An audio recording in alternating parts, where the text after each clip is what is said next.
వనపర్తి జిల్లా అమరచింత మండలం పరిధిలోని జూరాల ప్రాజెక్టుపై రహదారి గుంతలమయంగా మారింది. గుంతల వల్ల ప్రయాణికుల రాకపోకలకు తీవ్ర అంతరాయం ఏర్పడుతుంది. ఈ విషయంపై ఆత్మకూరు సర్కిల్ ఇన్స్పెక్టర్ శివకుమార్ స్పందించారు.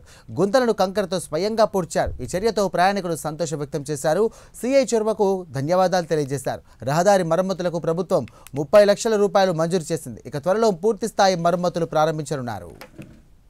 ఈ కనెక్టివిటీ వచ్చేసి జూరాల డ్యామ్కు ఈ నారాయణపేట జిల్లా, గద్వాల జిల్లా, మహబూబ్నగర్ జిల్లా కనెక్టివిటీ ఉంటుంది. పబ్లిక్ ప్రతిరోజు ఎక్కువ తిరగడానికి అవకాశం ఉంది. హెవీ వెహికల్స్ రావడము, బస్సులు రావడము, టూ వీలర్ రావడము, ఆటోలు రావడము, అలాగే ఇక్కడ చేపలు కూడా చేపల ఫ్రై చేయడానికి గద్వాల నుంచి 3 జిల్లాల నుంచి కర్ణాటక రైతు నుంచి కూడా ఇక్కడికి వచ్చేవారు.